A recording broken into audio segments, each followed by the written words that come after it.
CHGO White Sox Podcast, coming to you live from Studio A of our CHGO offices here in the West Loop of Chicago. I don't know where we are. We're not in the East Loop. That's true, and we're not in the 78 yet. But I'm Sean Anderson. You can follow me at Sean_W_Anderson. That's Vinnie Duber. You can follow him at Vinnie Duber. He's our CHGO White Sox beat writer. And the man in the middle is Herb Lawrence. Hello. You can follow him at Ecknerwall23. He's our CHGO White Sox community leader. You can follow the show at CHGO_White Sox. Back is our producer, Sarah. Hello. Where'd you go? I was in London. Oh. England or Ontario? England. Oh. Was that cool? It was awesome. Yeah, it was my first time in the UK, so it was fun. There you go. All right. Did you have some fish and chips? I did have fish and chips. Did you have some room temperature beer? It was all cold, the beer I drank. Yeah, I had some really good shepherd's pie, too. They've come around to refrigeration over there, have they? Wisconsin innovation. That's what it's it is. a Wisconsin innovation. Could you understand the people over there in England? I know they have a honestly, it was fine. But I love the UK and like the British lifestyle, and like I don't know. My grandma used to be obsessed with the royal family, so I've always been like, I don't know. I thought it was fine. What's that called? Like awesome. An Anglophile? Sure. Yeah, Yes. I was gonna say there's like a word for that. Yes. But yeah, everyone was cool Did you there. speak like them? Because once I go over there, I'm going to speak like them. I'm going to do my accent. I tried. See I don't if they know. like Did it. You'll be deported, her. No, I did not.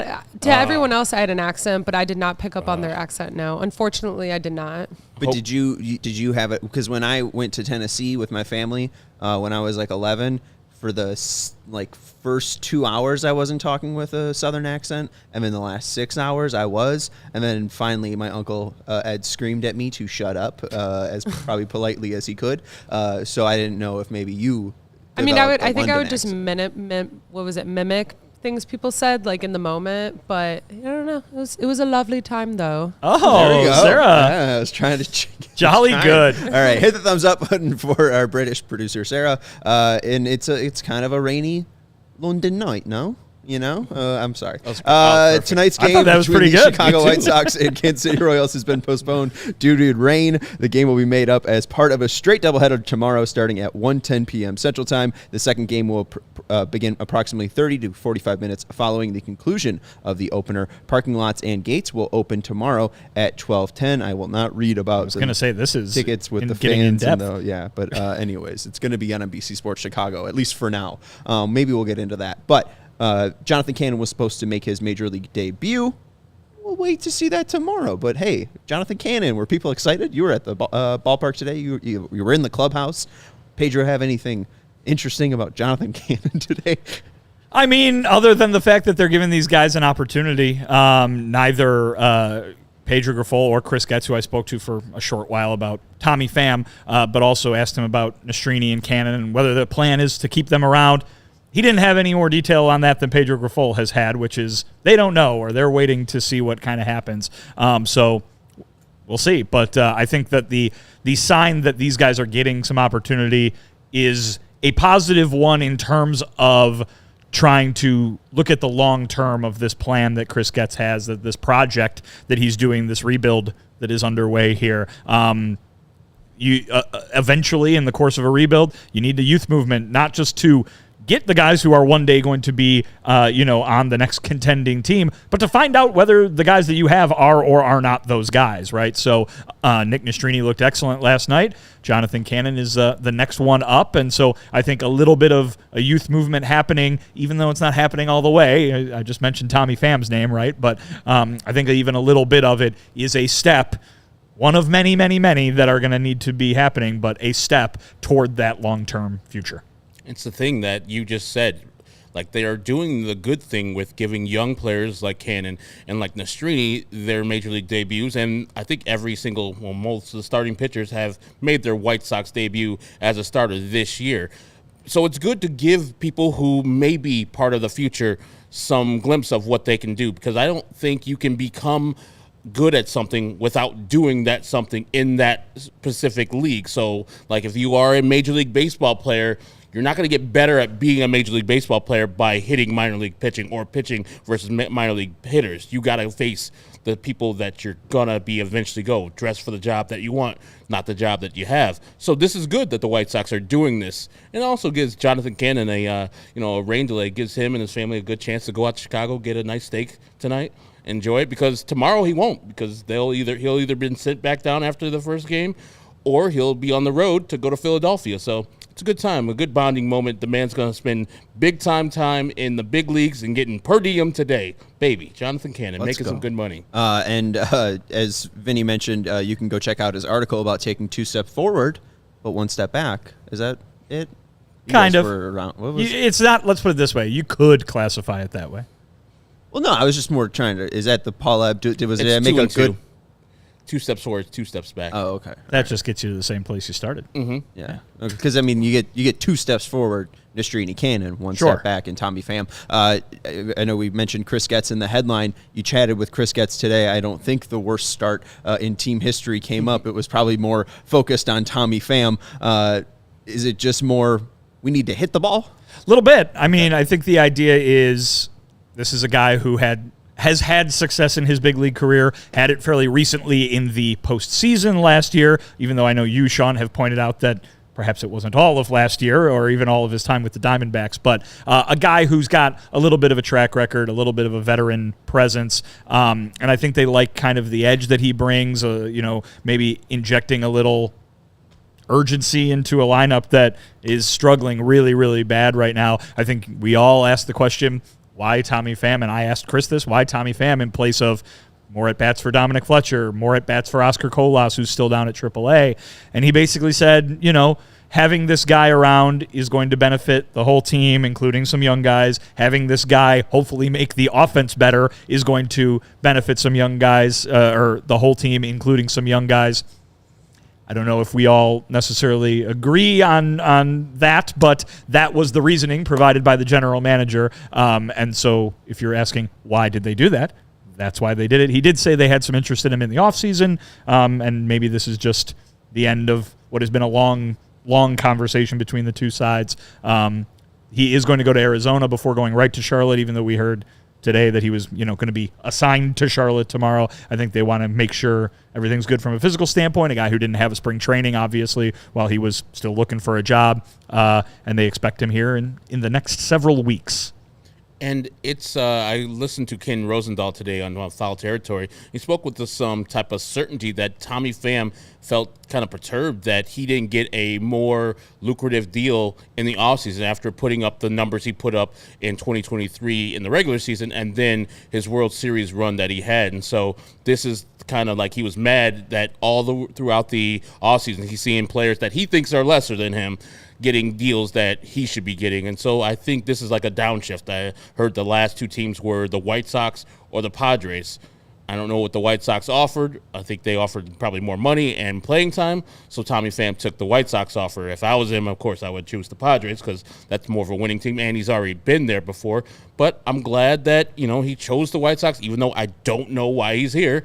Hopefully he plays as well as he did in the World Series so he could be traded as soon as he can before the August 1st or 31st of the July, the trade deadline. Whenever that is, I hope he's not on the team anymore because it doesn't make sense. Yeah, I mean, and hey, he's probably hoping he's not on the team too because he gets a extra $500K, which sounds nice. But I don't know.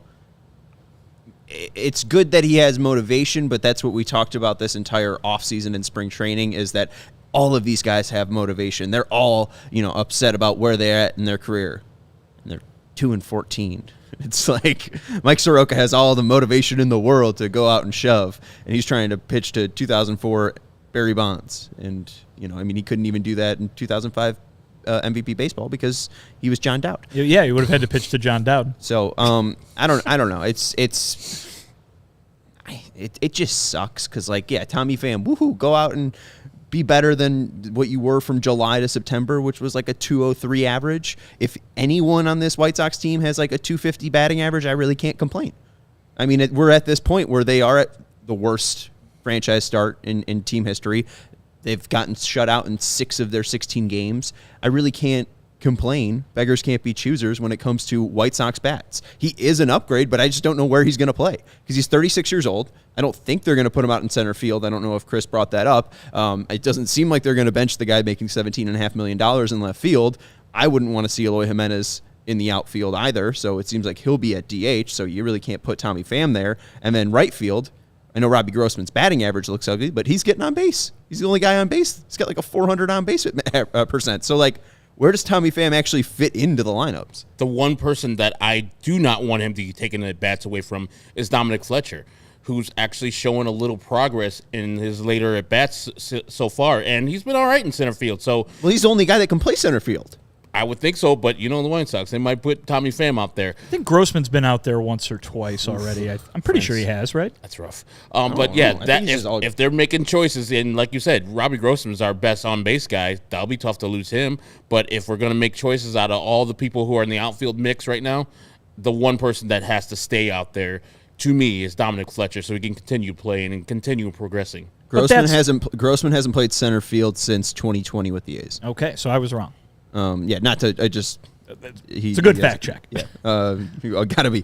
Someone said we were clickbaiting, so we were not going to clickbait you with Robbie Grossman could play center field. I mean, Herb, you say that, but Andrew Benintendi's not going anywhere. Yeah, and Luis Robert Jr. is not going to be out as long as we initially heard that he would be. Right? That's not what as long as the trade deadline, right? Certainly not as long as the trade deadline, but I mean a 6-week absence in general. If Tommy Pham's got to go through some sort of expedited spring training, he might come back with only 3 weeks left on Luis Robert Jr.'s IL stay. I mean, I think he's got to be subbing in for Fletcher on a lot of nights, right? And not to say that Dominic Fletcher's just going to be riding the bench, but I mean, I think that's the spot that he ends up once Luis Robert Jr. is healthy, right? It's got to be right field for him. Probably. Yeah. More than likely. Yeah. I mean, and then, bye-bye Robbie Grossman, I guess. But I don't know. I mean, he can't hit anything but a single, but again, that's what the left fielder, again, Andrew Benintendi is only doing. So I don't know. Pham did play 7 games in center field with the Mets last year, but he didn't play any in Cincinnati or Boston in 2022, and then had 11 appearances with San Diego in 2021. So maybe? I mean, for a team desperate, maybe Dominic Fletcher has to sit and, get a break from running around in center field, but I mean, it could work. I mean, again, the White Sox really aren't going to, say don't go out there because, again, he's probably the best bat. But to your point, Herb, right? I mean, who's the right fielder next year? Yeah. Because right now, it's supposed to be Dominic Fletcher, right? Or it's supposed to be Oscar Colas if you're looking at guys who are currently in the organization. So why are they getting that playing time taken away from them now? That's a great question. Yeah, well, then, if Tommy does go and get traded, you'll have 2 months left of getting Dominic Fletcher and or Oscar Colas some playing time to see if they could be the right fielder of the future. But why not this whole year? That's why I don't understand the signing in season. If you would have signed Tommy Pham in the offseason, I'll be like, hey, man, I'm not a fan of signing a 36-year-old guy who's really not that good anymore, but I'm good for it. Now that you've already traded for 2 right fielders and then had one start the whole season, and now you're seeing some progression from him, you're going to probably slow that down for him, and he's going to be on the bench or in AAA. I don't need to see Dominic Fletcher in AAA. That's what he's done. He's done AAA. He's done well there. I need to know in 2025, are they going to have him as the right fielder, or are they going to go out and get a free agent that could be the answer for right field? Or is Zach DeLoach the guy next year? You don't know any of these things if you're playing Tommy Pham presumably every day. This guy's got Zach DeLoach stickers. Hey, man. I've seen the inside of his car. It's my man's. Inside that glove compartment, just a bunch of Zach DeLoach PNGs.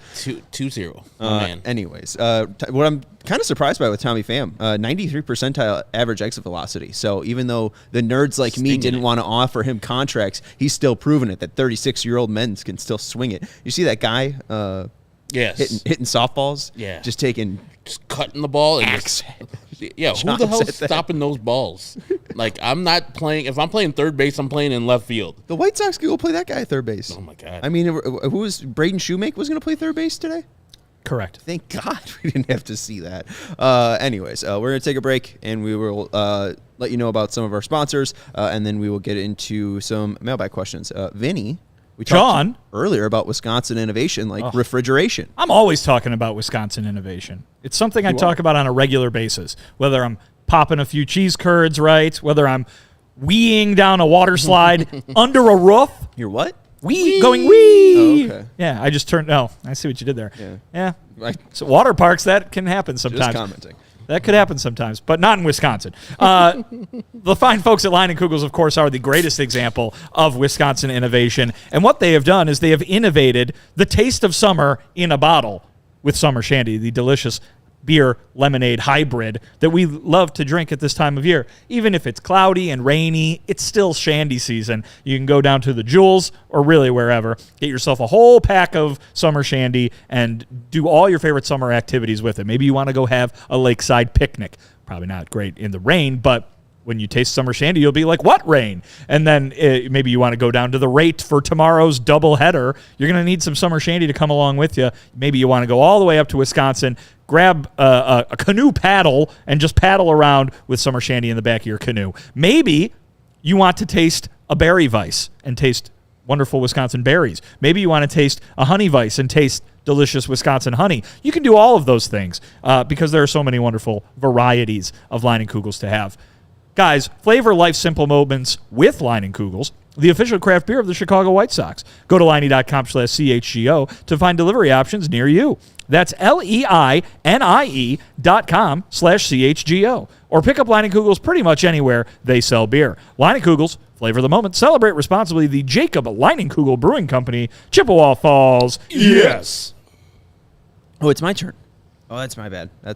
Herb, I was absolutely waiting for you to tell everybody about the world's largest sportsbook, Circa Sportsbook, where games will strive to be a -110 split on the Circa Sports menu, unlike other sportsbooks, which may use a -115 or -120 split. Circa keeps as little money as possible on large market bets like futures and golf tournaments, especially compared to other books, which allow them to keep those lines low and favorable to you, the better. And what also is favorable to you, the better, is that there are no limits. When you want to go place a wager of any size, you are not limited, even if you are, kicking Circa's butt, even if you are a huge winner over at Circa. Every player has the same limits, unlike other books who do limit winning players, and they encourage bettors to download and explore all sports betting apps available so you can compare the lines from each sportsbook, and you will see that most of, if not all the time, Circa has the best lines for you to wager on. And they are extremely proud of their customer service. There are real people behind the Circa Sports brand who resolve issues in a timely fashion, unlike other books who use chatbots. They will take care of you when you have an issue, when you need it solved. So download the Circa Sports Illinois app at circasports.com/Illinois-app. That's circasports.com/Illinois-app to sign up today. Also be on the lookout for Circa events, watch parties, and tailgates like the watch party / event we're having on April 25th and 26th with the Bears draft party. Circa is the sponsor of that. The 25th is sold out, but I think there is still tickets for the 26th. For 6 to 10 p.m. It is going to be one of the biggest drafts in Bears history. So come out and have fun with our friends over at Circa. If someone you know may have a problem with gambling, call 1-800-GAMBLER, 1-800-426-2537. Text GMB to 833-234. Visit areyourreallywinning.com. Okay. I don't know why I'm taking this long of a pause. Dramatic. It has been obviously horrible, and I think a lot of people are getting frustrated in a lot of different ways. I heard AJ Pierzynski, say that he didn't look up anything about Noah Schultz, and I got really upset. So I needed to calm down, take a step back. But I think a lot of people are looking at the guy you spoke to today, Chris Getz, looking at this team, the 6 of 16 shutouts, and not really seeing the vision, seeing the signing of Tommy Pham, and relaying it to what your article was saying is, there is a vision of the future. Where is the future in a 36-year-old Tommy Pham who's upset about his contract? Mike Clevenger, who was looking for a bigger contract. Like, is this going to ignite to something ugly? And then also, too, AJ's biggest question was, what did Chris Getz prove to get this job? It seems like that will be the longest lingering question, and I think the biggest thing that would have helped AJ's thing here was Noah Schultz himself was injured by, according to Future Sox, not having a proper off-day throwing program. James Fox said he talked to someone directly in Noah Schultz's, I believe he said family, and said that Noah Schultz didn't have a proper off-day throwing schedule. Maybe it was the leaving of Everett Tieford in the minors that hurt Schultz's development or off-day programming, but we hear a lot about, people being like, how does soft tissue injuries happen? Like, are they not being told what to do? And I know obviously there was the picture today that I think James took where it said stretching was optional, and that was the worst thing that he could have done. But there are questions about this team. Like, are there more questions being raised about Chris Getz, the GM, even though it's been 16 games? I think the questions, listen, I think it's been my approach since I started covering this team to take what the GMs, now plural, for the longest time it was Rick Hahn, now it's Rick and Chris, right? And say, all right, you guys are setting the parameters for what you want to do. Let's judge you based on that. Or even if, maybe judge is not even the right word, but evaluate how you did at what you set out to do. I don't think Chris Getz set out to have this team be the best offensive team in baseball or anywhere close to it, right? We heard him talk all offseason long about the focus being on the defense, about the focus being on creating a new identity and kind of overhauling things top to bottom in the organization, to establish the White Sox way, if you will, right? It was supposed to look different than it has in recent seasons. But I don't think the idea of, hey, the White Sox are bad at offense should be very surprising to anybody. Obviously, they are very bad at offense at the moment, and I think that will have to change based on the law of averages over the course of a 6-month season, right? But so what did Chris Getz try to do this offseason? He tried to make the defense better. And I think for the most part, it has been, but maybe not as consistently as it should, right? I think the idea that Pedro Grifol talked all spring training long and even during the offseason about how this team is going to play differently and more aggressive and more fundamental and all these kind of things. I don't know if that has necessarily been achieved the way that they were hoping it would be achieved. Again, I think for the most part, it's probably fine. It's being the times that it's not been the way that they want it to be has been dramatically magnified by the fact that they also can't hit right now. But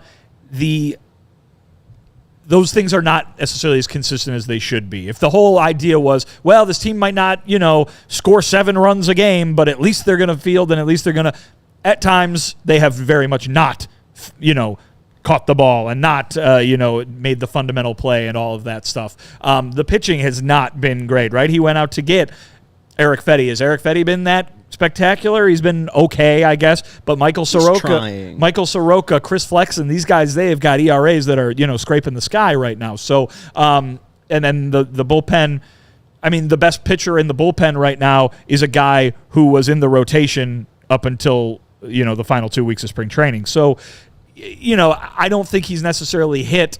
And granted, guys, it's been, 16 games? This is 100. There's 10 times this many games that we're going to be watching before the season is over. But the idea that the things that he set out to do specifically have not necessarily hit so far, as well as the team not hitting, to use two meanings of the same word, has stood out as that. I don't think we are anywhere close to having enough of a sample size to make definitive declarations or anything like that, or certainly say like, oh, wait a minute, now we need to revise the entire idea of what he's trying to do or the entire idea of him even being in that job based on 16 games at the start of the season. But, yeah, if you're talking about has Chris Getz's vision been achieved to this point, I don't think so at all, and I think he'd be the first to tell you that that is the case.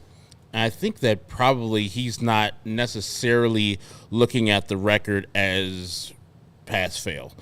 He's looking at the record as a result of how the team has done, and the errors that they've made, as Steven points out, have been more than I expected. Braden Shoemake is not good at shortstop or third base or second base. He's been making errors all day. Yohan had 3 before he left and got injured. So it hasn't been clean. It hasn't been perfection. Like, if you're not going to hit, which I think most people thought this team wouldn't hit that much. They would have Luis Robert hitting and maybe a bounce-back season from Yohan Moncada and Eloy Jimenez. And, yes, those people got hurt. But when they were in there, they weren't really doing a lot of damage hitting. And, yes, there was only like 10 games that those guys played. But still, it's not been good for anything on the White Sox. Like, you have the bright spot of Garrett Crochet, the bright spot of Michael Kopech.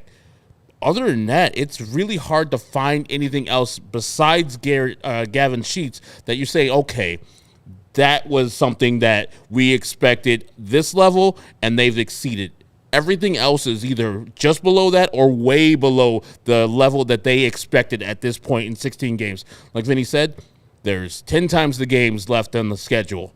Now, it could just go in the same direction that they've been in, but I wouldn't think that you would be this bad. They're on a record pace for runs scored, the lowest run scored in Major League history. Like, they're not gonna do that. They're gonna score runs, and Tommy Pham is probably gonna help that out. And when Luis Robert comes back, he's gonna help doing that, and Yohan, et cetera, et cetera. But no one's enjoying this. No one's saying, okay, we're putting in all the stuff that we've done in the offseason, and now you see it coming to fruition. You saw a glimpse of it when you do the double steal where Nicky Lopez gets thrown out, and then you got Gavin Sheets scoring from third. Those are excellent things, but so few and far between, and mostly is because the White Sox haven't gotten base runners on. And now with Tommy Pham's presence, you're going to take one of the best people who gets on base, and Robbie Grossman, probably out of the lineup. But Tommy Pham's going to hit like 30 homers, right? 30? Who's promising that? Oh, just isn't that what's going to happen? He's going to play 4 years here? Oh, okay. This is not Jermaine Dye too? He's not. Oh, okay. He's going to slap some people, though. All right. Did Jermaine Dye do that? No. Okay. No, that's what Tommy Pham did. All right. Well, yeah, and then you mentioned the stabbings. We don't need to go there. Anyways, he won't stab people. At least Chris Getz' vision of defense, and Steven mentions it, that the defense has been fairly bad with 12 errors. You also brought that up. The White Sox, outs above average. We talked about how over the past 3 years it's been negative 17 in 2023 and 2022. Right now it's at 0. Negligible. They're normal. See, I'm saying they're like middle I said, of the pack. Their defense has been fine. Well, don't ask defensive runs saved, because those the White two stats needs to get on the same page. Because the White Sox are 28th in baseball at -8, and I think the biggest reason is the White Sox have the worst left fielder. No, am I that predictable? That I'm just going to be bashing Andrew Benintendi over and over again? He's been pretty brutal. The answer to that question is yes. He's been pretty brutal. Like, he's been worse than even, I think, than you thought he would be. I don't need to comment on the man. Yeah, I got my lawyer told me not to. The White Sox have been the worst framing team in baseball. A lot of people have brought up that Martin Maldonado doesn't really have that skill anymore. Corey Lee wasn't really expected to be here either. Corey Lee was supposed to be a Charlotte Knight, and then Max Stassi had a setback in camp, but they have been a horrible framing team. So maybe Martin Maldonado's presence behind the plate when he comes out to mound visits is appreciated, but they're not really appreciating the framing ability because it might not be there anymore. But I don't know. I think that a lot of the things that are being thrown at Getz might not be fair, and I don't want to defend him because defending him means I'm defending Jerry. But Chris Getz hasn't had a draft. Like, Chris Getz hasn't even been here for a year. Chris Getz has been a GM of a Major League Baseball team, and a Major League Baseball team that he sculpted for 16 games. I think the team that he sculpted is terrible, but also 3 of their best hitters are injured, and I'll still even label Eloy Jimenez as that because it doesn't seem like he's extremely healthy. So I really don't think that this is the best time to judge him, but I think it's a very clear time, and it's always a good time to bash Jerry Reinsdorf, because this might not have been the expedited great hire that he thought it was and promised it was, that they'd be turning this around as fast as they can. He didn't put a label on it. He didn't say, hey, we're going to have it turned around by next year. He just said as fast as anybody could. Chris could turn it around as fast as anybody could because he knew the ins and outs of the White Sox. I think that the ins and the outs with the White Sox stop with Jerry Reinsdorf, and I think that's the biggest issue. So I don't think anyone can get around the Jerry Reinsdorf road blockage, and I think that's the largest issue with the White Sox organization, and that's why 2022 didn't turn out the way it should have, 2023 didn't turn out the way it should have, and 2024 didn't turn out the way it should have. And, it's just disappointing. Anyways, let's take a break. Are we in the break zone? We're in the break zone? Okay. Herb, do you want to take us to break zone? Yes. All right. I'm going to tell you about Salerno's. Stop on by Salerno's Tap, located at 1201 West Grand Avenue in Chicago's West Town, and enjoy our tavern-style pizza and ice-cold beers. Whether you're headed to the game or want to watch it live on our big screen TVs or watch from home, we've got you covered. Go to salernospizza.com or call 312-666-3444. Mention CHGO and get half off your pizza. What? Yeah. Half off? They're going to cut my pizza in half and take half of it off? Wow. What's the deal? They take half of the price off of your pizza. What? That's 50% off. That's a great deal. I should mention CHGO. You should every time you go in there.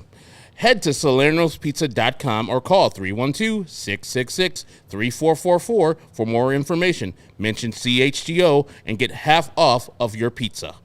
That's a great deal. Oh, my goodness. That's a great deal. Thank you, Salerno's. And it's great pizza, too. Oh, my goodness. I think I had their pan-style pizza for the first time. Oh. Mercy. I haven't had their pan-style pizza. I might mention CHGO and feed myself after the show. Get 50% off. Are you in the market for a new vehicle? If you are, then we have some great news for you. Our partner, Ray Chrysler, Dodge, Jeep, and Ram in Fox Lake is celebrating the Jeep Celebration event all month long. And do you know what that means? You'll be able to rave about their savings on a wide selection of inventory for a limited time. Lease a new 2024 Jeep Grand Cherokee Laredo Altitude for $439 a month for 39 months. And if that Grand Cherokee isn't big enough for you, check out the third row and lease a new 2024 Jeep Grand Cherokee Limited L for $479 a month for 39 months. At Ray CDJR, you'll always be able to shop one of Chicagoland's largest inventories and drive home with more money in your pocket than you'd expect thanks to the Ray's Price Promise. So don't miss out. Shop great deals all month long and save big because Ray CDJR makes buying a new vehicle more affordable than ever. And do you know what else is affordable? A free oil change. Mention CHGO at the service center or mention CHGO when you book online at raycdjr/service, but you have to schedule it before April 30th. So if you are in the market for a new vehicle, then you have to check out the team at Ray Chrysler, Dodge, Jeep, and Ram because they're the only team we recommend. Visit them today on Route 12 in Fox Lake. For more information, visit Ray CDJR in Fox Lake or raycdjr.com, serving the community since 1963. Okay. Hit that thumbs up button if you haven't yet. I think Steven mentioned that there were 76 people watching. How many people are watching? 83? There's 93 now, 93? 35 likes and 1 thumbs down. Make it make sense. Make it make sense. Take the like away and hit the thumbs up, all right? I believe it's a like spike, not like surge. I think you could use both. Okay. Yeah, I mean, just hit the like button. Synonyms. All right, let's get into the mailbag. Herb, let's go to your question first because you wrote this in 4 days ago and have been waiting for an off day to happen. Patiently. To get this in. Yeah. Yes. Congratulations, you've made it. You asked, if you were a batter, would you... Oh, wow, I really didn't even type out the whole question. Wow, This Herb, is that's great. Herb, your question is impossible to understand. And I know it's certainly your fault and not the fault of the person who typed up the graphic. Oh, and it was... You just want me to tell you? I'm the one who typed up the graphic. Yeah, Herb, Somebody why don't thumbs you... down my thing. Is this like a what would you do for a Klondike bar type situation? Would you for Would a you? cycle? Okay, no matter the score, like you're coming up, bottom of the ninth, you're a single short, or your favorite player is a single short of the cycle. He hits an obvious double. It's in the gap, and he stops at first. Do you get mad at that person for chasing a cycle instead of actually getting the double there? The question is flawed. Yeah, because you it's said no completely matter the score. Right. Okay, so then if it's a one-run game. If Well, hold on. it is a competitive game, then you need to try to score another run. If it is a blowout, really in any direction, if it's a blowout, then yeah, stop it first. Get that cycle. You wouldn't be mad at that person? Why would I chasing be mad? stats? What do I care? Though, honestly, I don't even care if it's a competitive game. If it's the one of 162, I mean, you're still on base. I don't think it's the worst thing in the world. You got to You cycle. stop it first. But you could put a runner in scoring position. What if the game is tied? He said So? bottom of the ninth. Okay, but he didn't say like if it's a regular season game or a playoff game. If it's a playoff game, Regular that guy's season getting game. bashed, okay, for sure. But if it's a regular season game, not a lot of guys hit cycles. A lot of baseball teams win games. I mean, what, you get 81 of them if you go 500? I mean, how many guys have hit it per cycle? Like 250? That's like 3 Wow. years worth of wins. That's You wouldn't want Sean on your favorite team. He's No. sacrificing wins Okay. for cycles over there. Hey, but also I think it's flawed because it has to be a single. I would get Because what if I'm a homer short and I hit a homer? Yeah, Ooh. a homer. Yeah, because Just help the team out there. The single is the Sox lead It's the 16-5. thing. I would be mad at the person if he was just stat chasing, no matter the score. If they're up by 20 runs, I'm like, go to second. Your ball you hit was far enough for you to go to second. Go there. I like the idea better of he's a homer short of the cycle. He hits an obvious single, but just keeps going. Just keeps running.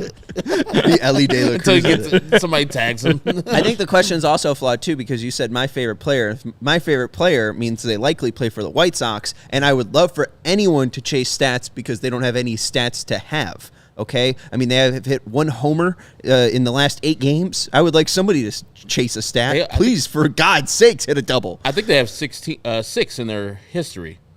6 in their history. Cycles. In Oh, their history. you meant 6 homer. No, No. I mean, We were I know all Zeke Manura had one of them. I know Jose Abreu, Jose Abreu, Chris Singleton.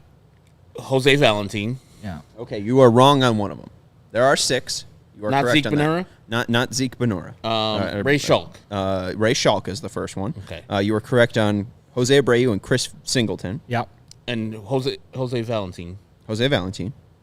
Ron Karkovice. There's 2 more. Ron Kittle. Carlton Fisk. Carlton Fisk. And one more, 1977 in Seattle. 1977. Richie Zisk. Bill Melton. Carlos May. Oscar Gamble. No. Chet Lemon. Dickie Allen. We done? I've run out of 70s White Sox. Jack Brohammer. Oh, my God, Jack Brohammer. Oh, goodness gracious. There you go. And that's a 34th rounder. right How there. come nobody uses that? Like, instead of Bro Montana, people don't call each other Jack Brohammer. I don't think anyone's saying Bro Montana. Well, they did in that anymore. movie from like 15 years ago. They did. Dated reference. You're going to write into the writers I'm of I always Love up You for Man? an I That's Love You from- Man reference. Come on. Slap it a BS. All right. Let's go to my question for Vinny because this one needs a little context as well. But what are the best songs to mow the lawn to, Vinny? Sarah, if you want to flash this, I found this video that Scotty Chags, your former coworker at NBC Sports Chicago, shared of Vinny lip syncing Back in the Saddle Again by Aerosmith.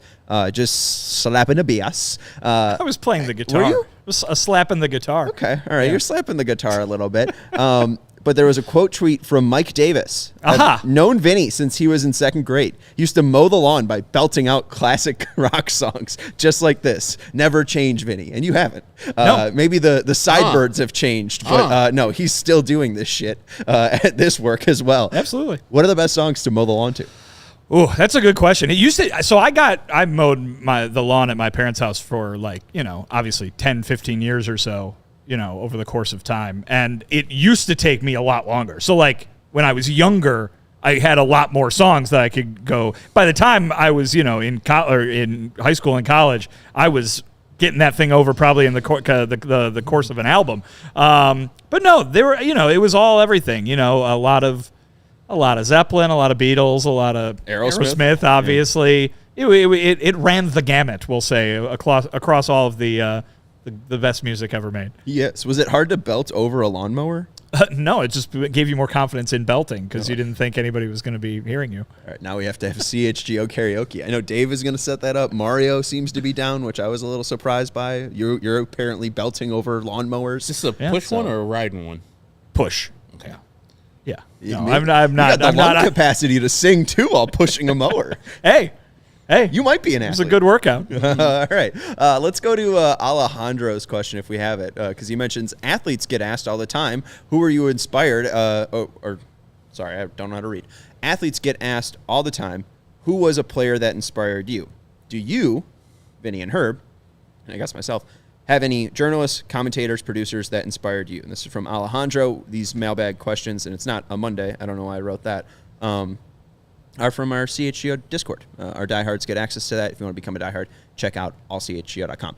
Do you have any journalists, commentators, or producers that inspired you? Or players? 3 people that I can name off the top of my head. John Kelly, the former NBC5 sports director. He went to L.A. and did some other things and came back to Chicago and then went back. But when I was 12, I called him at the NBC5 studios and asked him about, tips to be a sportscaster, even though I didn't eventually do it. Lawrence Holmes, of course, at the Score, he took me under his wing early in the early 2000s and taught me all the ropes at 670 Score, how to produce, how to, book shows and things like that, how to actually have fun while you're doing this show and not working for him. And the same thing for Jonathan Hood. So my first show I ever did as a full-time worker was Jonathan Hood on 670 Score. So those are 3 guys I look up to still to this day.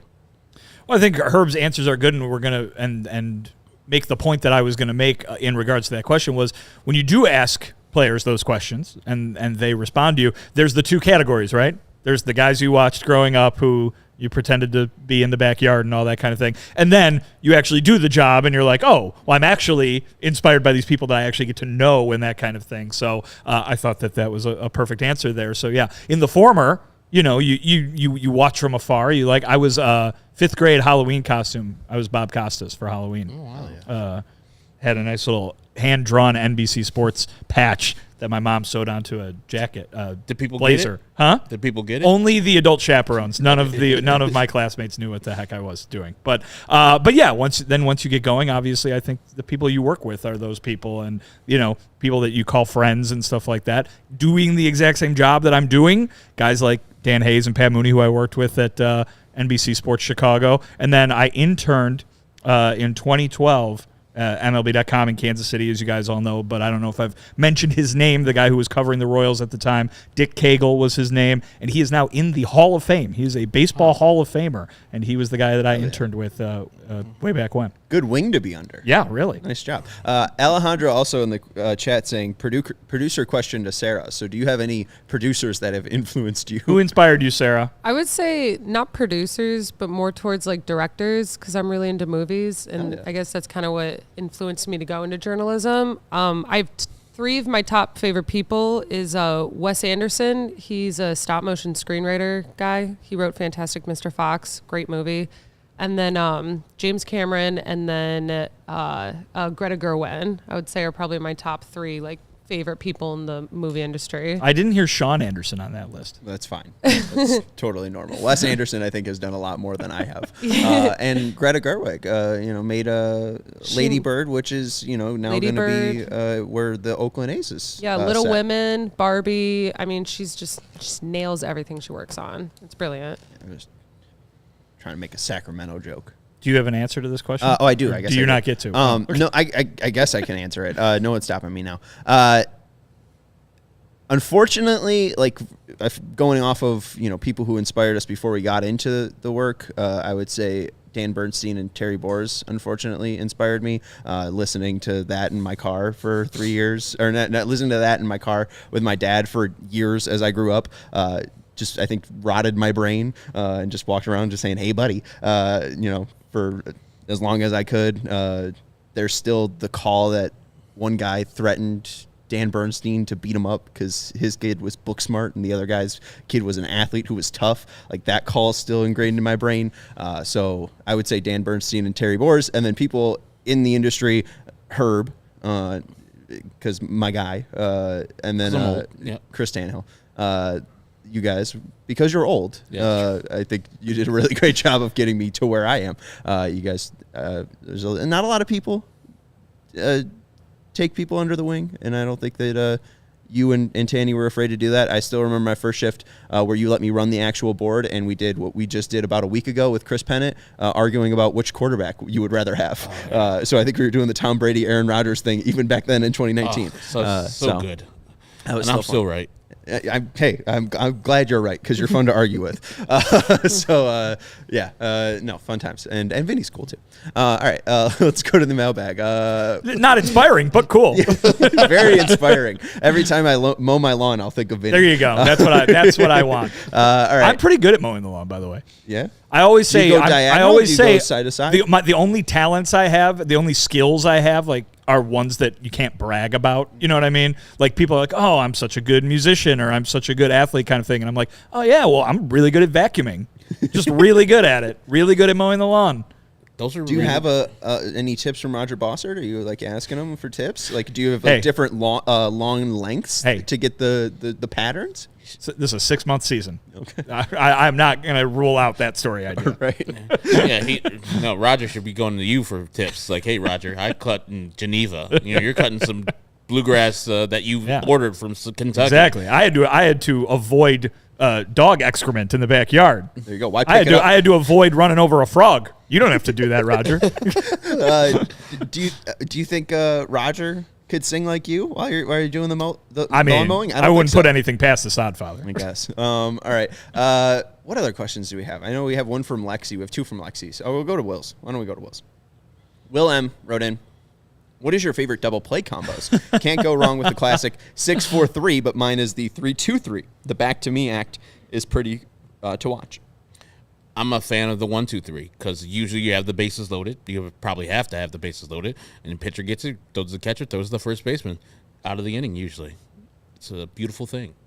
Anyone who knows any of my answers regarding things I like about baseball will understand and not be surprised by the fact that I want the absolutely most ridiculous double play combination you can have. You know, when they get people in rundowns and it goes down in the scorebook is like an 8 number double play. That's fantastic when you get that. When you get the outfielder coming in from the outfield to join the pickle, that is always a really good one when you're like, how did 9 end up in this double play? So yeah, I want the ridiculously long ones with the pickle involved. Those are my favorite. I thought you were going to go a different route when you brought up outfield. My favorite is fly out to 9 or 7 and then play at the plate. 2. So then a 7-2 or a 9-2. Nice. Those are good. I think I would probably, or I mean, hey, I won't get greedy here. I'd take an 8-2 as well. Dominic Fletcher gunning a guy out after catching a fly out. I won't be upset. But I think 9's probably the coolest just because, I don't know, right fielders usually have bigger arms. Like I'm thinking of the mutant and Vlad Guerrero. Or how about this one? The Dolly Parton double play. 9-5. Oh, there you go. That's a fun one too. Yeah, you got to have a strong arm right fielder. Yeah. All right, 9-5. I'd take that one too. There you go. And it's the Dolly Parton one. All right, we got Will's question in there. Let's get to one of Lexi's. Lexi said, "Give me a reason to continue watching the games." Less of a question and more of a demand. Yeah, well, and I said OMG was my first response to this because I obviously immediately thought of a bit to do when that statement was said, but Lexi thought, oh, do I have to phrase it as a question? So then asked a second one. So we got both of them on. Gotcha. But obviously I came ready for props. Sarah, could we go to the ISO cam? Not to be a narcissist. There See that? Yeah, Davy Garcia. That's your reason to watch. That's my only reason I will give is Davy Garcia. He's still on the team. It's true. He survived all these cuts. He's not, getting traded to Oakland for cash. He's here in the bullpen, and I think, after Dominic Leone, he's probably going in to protect a lead. That's just my thought. I think, of course, whenever he pitches Garrett Crochet, you should be watching for him to pitch. And then when the bullpen does get called upon and you get a Michael Kopech game, those reasons are reasons for you to tune in. And then we're only, 5 weeks away from maybe seeing Luis Robert Jr. again. So I would say that him returning to the White Sox and having a great summer is another reason you should watch the White Sox this year. Yeah, it's going to be tough. It's going to be a tough, horrible year. Watch some other baseball to supplement the bad baseball you're watching with the White Sox, but there are reasons to watch this team if you're a fan.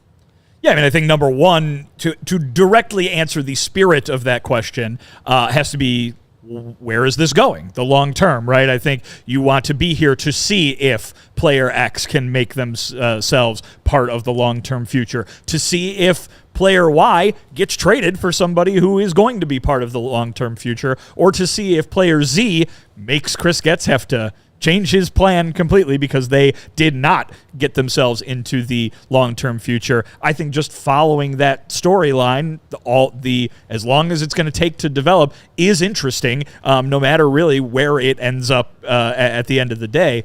For me personally, though, do you like baseball? If you like baseball, watch baseball. That it sounds very. I think it's probably I was gonna say it's my most old man thing. That's like, whatever happened to people just like watching baseball because they liked it. But I think it's less that and more like in this environment that we put ourselves into, right? Because as much as we love the folks who are commenting through our shows, interact with us on social media, are commenting on the Discord, they are not the entirety of this fan base, right? And I think that there are plenty of people out there who don't have Twitter or who don't, who just are like, what did my favorite baseball team do today? I want to know what's going on with baseball and my team that I root for, even though we are so much in the weeds and we're so much focusing on what has been, over the last several years, a very negative situation in terms of the fortunes of the team. But I know that there are plenty of folks out there, be you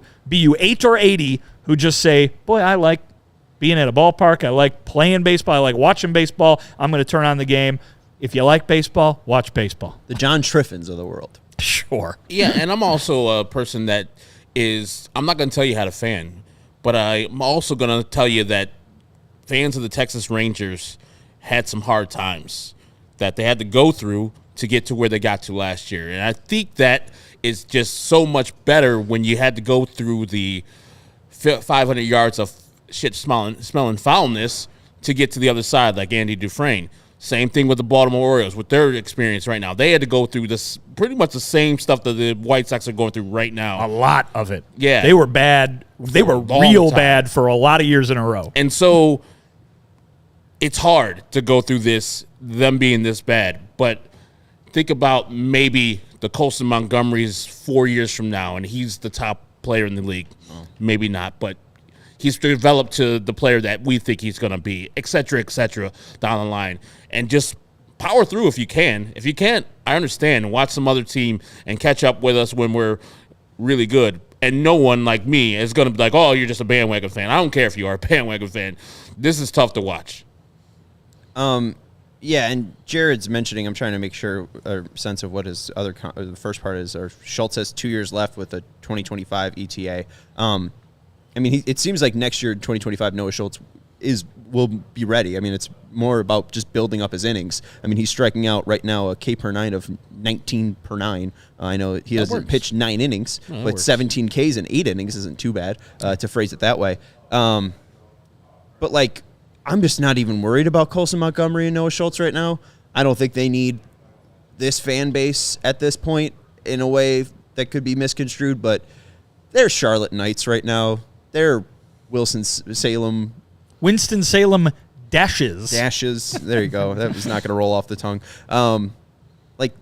Just let them be minor leaguers for right now, because the pressure of the major leagues will feel it. And I just again was bugged by the fact that these players are getting maligned even though they haven't even made it to the major leagues. And I get it. That's the whole thing that you were talking about with Luis Robert Jr. and Eloy Jimenez and Yoan Moncada, and they disappointed you. But like Colson Montgomery's like 12. Just let him chill for a bit. Like, let him play like 50 games, and we'll figure out if he's good or not. And it doesn't even have to be credit to Chris Getz for drafting him or Mike Shirley for drafting him or whoever. Like, we don't have to be giving credit for anybody. Let's hope that Colson Montgomery and Noah Schultz have great careers for their sakes, for their family's sakes. Who's the guy that just made his major league debut for the Nationals at Dodger Stadium?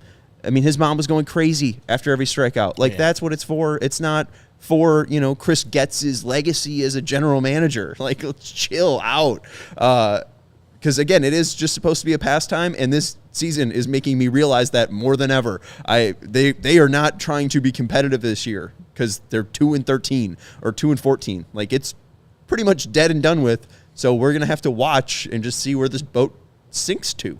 And James Cameron can direct that. So there you go. All right. Or Sarah could direct it. All right. I think we got a couple more questions, so let's power through them. Lexi, this is one of the more important ones. This is a lengthy answer. Is there anything Colas can do to get another shot, or is he in the permanent doghouse? Something he can do is keep homering in Charlotte, which he did tonight. Yeah, I mean, listen, I understand that Pedro's answers about Oscar Colas stood out last year. There's no doubt about that. But I think Oscar Colas put himself in that state, right? He came up and he played very poorly. His plate discipline was not good. His mental mistakes were ample. His physical mistakes were ample in the field as well. So there was a lot of space between where Oscar Colas was and what the White Sox needed from a Major League Baseball player. And they decided to send him down not once, but twice last year to work on that. And it was not going to get he was not going to raise himself to the status of getting another shot at a regular MLB job in just one offseason and one spring. That being said, he's not going anywhere, and he's playing well at Charlotte. Now, he was playing well at Charlotte last year too, but he is going his future is not written. It's not over for him. He's going to have a chance. Will it be out with the White Sox in 2024? I would think so at some point, but it might not be any point soon. As you see that they currently prefer Robbie Grossman. They currently prefer Kevin Pillar being on this roster. They currently prefer Tommy Pham, apparently.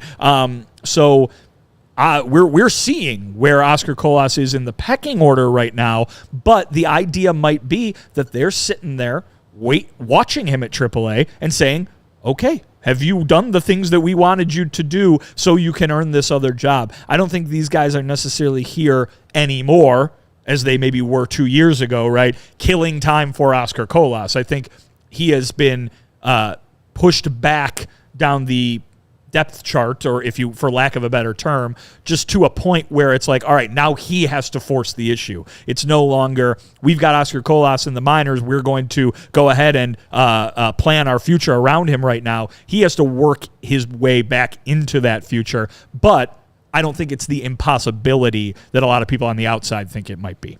Like you said, Vinny, he has to make it undeniable. Hey, I am ready for the major leagues by crushing the ball down there in the minor leagues and doing whatever the coaches tell him to do, and make no mental mistakes. I saw a good play he made yesterday where he caught the ball and then pretty much threw the guy out at the plate by a good 5 to 10 feet. I'm like, where's that been? Where was that at last year in the major leagues? Because there was a lot of dumbass plays, and baseball IQ was very low for him.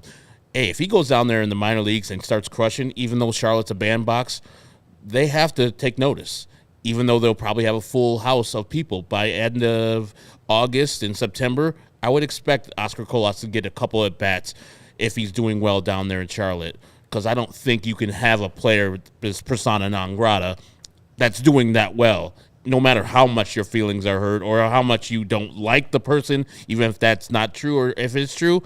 You have to show that person, hey, you do well down in the minors, we give you promotions, you're coming up to the majors. And I don't think it's a bad thing that he was just called up. I think people are kind of reading into that a little bit too much. They needed somebody to get called up. His option was going to get burned anyways, so they could call him up. Like, he got a major league check.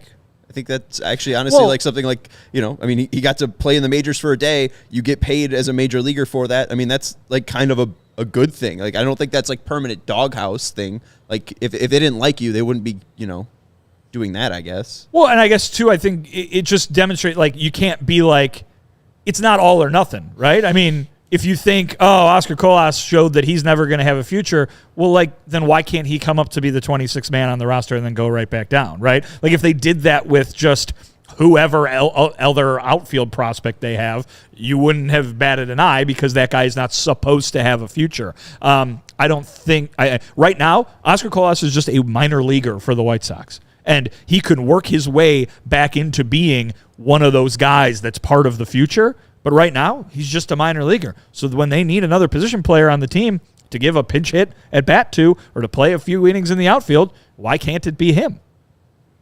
No, I agree. And I think that he'll get some run at some point. I mean, I don't think Tommy Pham's going to be a White Sox, past July. I think even if he's not traded, I think they'll probably just let him loose. And then, hey, maybe he'll latch on to a postseason team and, we don't have to give up anything for you. I don't know, or maybe he'll be a waiver guy. But I think that Colas is going to get some chance this year because he can also play center, and they only have one guy right now who can play center. Poor Dominic Fletcher. Anyways, we got any more mailbag questions? How many more do we have left? Just one more. Husky Bardo said, which is the next kid to be coming up? So can I say Jonathan Cannon and escape any more work? Okay. Jonathan Cannon, you drove to the ballpark. There you go. Herb, who's the next kid to be up? Well, they get an extra player tomorrow, so there'll probably be somebody up tomorrow from Charlotte. Maybe Oscar Colas. Do they? Yeah, it's a doubleheader. Yeah, 27 man. Yeah. That was a joke, though. It couldn't be Oscar Colas, right? I guess, yeah. Because he was sent down Although, earlier. but I don't know, 27 man, is that a different thing? Who knows? Maybe. I don't know. I need to read my rule book. They'll probably, can it be a pitcher? Yeah, they'll probably more go for a pitcher. Come on back, Jared Schuster. They canceled Jared Schuster's flight to Charlotte, maybe? All right. I think the next, maybe Drew Thorpe. I think James Fox mentioned that it could be possible that Thorpe moves up to Charlotte. I don't know why they would do that. I understand that I think he pitched a little bit in AAA, right, with the Padres. I could be wrong. But no, he didn't. Well, he was a Yankee. Just Double A? He was a Yankee all last year. All last year, okay. I don't know. It could be Thorpe just because he seems like he's got 3 pitches. So, again, maybe they follow the same Cannon and Nastrini thought process. I don't think Colson's going to be here until August, and I think somebody will likely get called up at some point in between the Jonathan Cannon and Colson Montgomery call-ups. I feel like there'll be someone else, as Husky Bardo mentioned, kid. I think maybe Drew Thorpe. I'll go with Drew Thorpe. I'll quit hemming and hawing. Drew Thorpe. All right. Hit that like button. We appreciate you watching the off-day show. We'll be back tomorrow for a post-game show for the doubleheader with the mysterious 27-man and more. That's Vinnie Duber. You can read his work at allchgo.com. That's Herb Lawrence. You can follow him at Eckerwall23. He's our CHGO White Sox community leader. I'm Sean Anderson. You can follow me at Sean_W_Anderson. Thank you to Sarah for producing the show. Hit that like button. Thank you for watching. Thank you to all of our diehards for writing in mailbag questions. Follow us at CHGO_White Sox. Goodbye. We all silly like the mayor.